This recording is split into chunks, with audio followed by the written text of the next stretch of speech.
कहते हैं संकट में जो काम आए वही आपका सच्चा दोस्त होता है। लेकिन जो आपदा में आपकी मदद करे, आपकी जान बचा ले, उसे क्या कहेंगे? जाहिर है वो तो आपके लिए भगवान के साक्षात दूत ही होंगे। क्योंकि जब आपदा आती है तो हम उसके लिए तैयार नहीं होते। और यही वजह है कि इतिहास भरा पड़ा है ऐसे आपदाओं से, ऐसे संकटों से, जिसमें हजारों लाखों लोगों ने अपनी जान दी। पता चलता है कि कितने बड़े संकट आए और आदमी बेबस रहा। लेकिन इतिहास की त्रासदियों से बाद वर्तमान काल में देखें तो वर्तमान सदी में ही कई बड़े आपदा और संकट मानवीय सभ्यता के सामने आए, जिसमें हजारों लोगों ने अपनी जान दी। लेकिन दोस्तों, सबसे दुख की बात यह है कि आपदा प्रबंधन आज ना तो हमारे विपक्ष के लिए बड़ा विषय है और ना ही आम आदमी के लिए।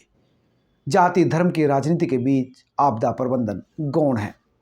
सबसे अच्छी बात यह है कि वर्तमान सरकार यानी मोदी सरकार के पिछले 10 साल के कार्यकाल में अगर झांके देखें तो आपदाओं और त्रासदियों से निपटने के लिए जो तैयारी और कार्य किए गए हैं वो काफ़ी संतोषप्रद है और उसके रिजल्ट भी अच्छे दिख रहे हैं। दोस्तों, 2001 में गुजरात के भुज में जो भूकंप आया था, जिसमें 14,000 लोगों ने अपनी जान गंवा दी थी, उस वक्त देश के प्रधानमंत्री थे अटल बिहारी वाजपेयी और गुजरात के मुख्यमंत्री थे आज के प्रधानमंत्री मोदी। और तभी से वो आपदा के प्रति काफ़ी संवेदनशील है। गुजरात में उन्होंने इस पर काफ़ी काम किया और 2005 में एनडीएमए की स्थापना हुई, जिसके अध्यक्ष प्रधानमंत्री होते हैं। और उसी वक्त विचार आया कि ऐसी व्यवस्था की जाए जो अपने आप में स्वतंत्र हो और ऐसी एजेंसियों के साथ जुड़े जो तत्काल रेस्पॉन्ड कर सके। उन्होंने भी गुजरात में इस पर काफ़ी चिंतन किया और इसको एक मूर्त रूप दिया और इस तरह से 2005 में एनडीएमए की स्थापना हुई, जिसके अध्यक्ष प्रधानमंत्री होते हैं। गृहमंत्री अमित शाह कहते हैं कि असल में एनडीएमए की शुरुआत भोपाल त्रासदी के बाद ही हो जानी चाहिए थी, क्योंकि ये एक ऐसी घटना थी जिसने देश को झकझोर कर रख दिया था और एक ही शहर में 8,000 लोगों की मृत्यु होना एक बहुत बड़ी घटना थी। लेकिन ऐसा नहीं हुआ। लेकिन अटल जी के समय जो यात्रा शुरू हुई थी वो आज भी लगातार अपनी मंजिल की ओर बढ़ रही है। अभी बहुत लंबा रास्ता बाकी है, लेकिन हम बहुत बेहतर कर पा रहे हैं।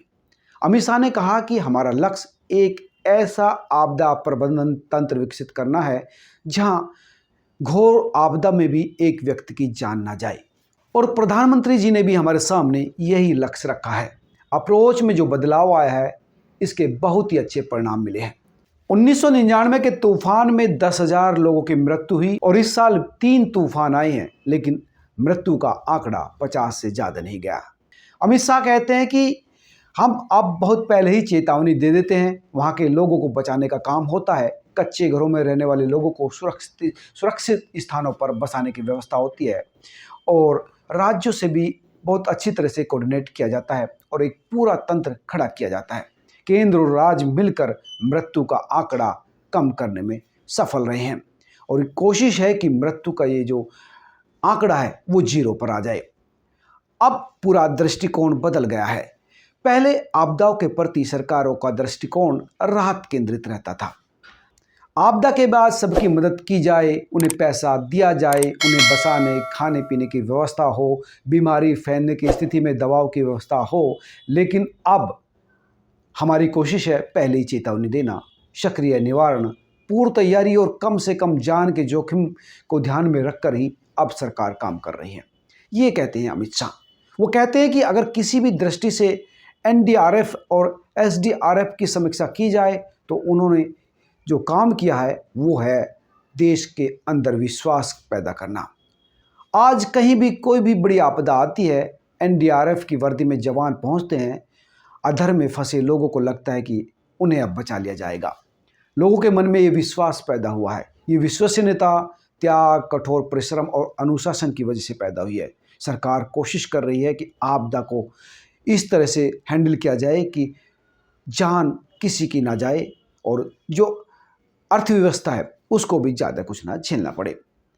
शाह कहते हैं कि कोई चाहे छोटा गांव हो, मेट्रो सिटी हो, दूर दराज का इलाका हो, जिला हो, समुद्र तट हो, शहर हो, हर जगह आपदा प्रबंधन के खिलाफ लड़ने की पूरी तैयारी हमारे पास रहती है। इसके साथ ही गृह मंत्री कहते हैं कि पहले अंतर मंत्रालय केंद्रीय दल यानी IMCT आपदा खत्म होने के बाद राज्यों में जाते थे और नुकसान के आकलन का सत्यापन करते थे और फिर राज्यों को राशि भेजी जाती थी, जिसमें काफ़ी समय बर्बाद हो जाता था। लेकिन अब सरकार के गृह मंत्रालय ने फैसला किया है कि किसी भी रिपोर्ट की आवश्यकता नहीं है और हम एक अग्रिम ISCT दल भेजते हैं जो प्राथमिक अनुमान के अनुसार तत्काल राहत राज्यों को देती है, जिससे आपदा के दौरान ही उन्हें मदद मिल जाती है। 2019-20 में 19 ISCT टीम 17 राज्यों में गई और 2020-21 में 14 राज्यों में 22 टीमें गई थी, जो कि एक बहुत बड़ी उपलब्धि है। उनका कहना है कि NDRF और SDRF के तहत लगभग 53,000 करोड़ रुपए और 60,000 करोड़ रुपए की राशि इस काम के लिए देने का काम सरकार ने किया है। यानी दोस्तों, सरकार आपदा के संकट को बहुत तेजी से खत्म करने पर काम कर रही है, जिसकी तारीफ की जानी चाहिए। और यही वजह है कि 140 की स्पीड से आए तूफान में एक भी जान नहीं जाती। जाति धर्म से अलग हटके इस तरह के विषयों पर भी डिबेट होनी चाहिए, विपक्ष को सवाल करना चाहिए, जनता को मांग करनी चाहिए। लेकिन अच्छी बात यह है कि सरकार काम कर रही है। आप क्या सोचते हैं, जरूर बताएं। नमस्कार।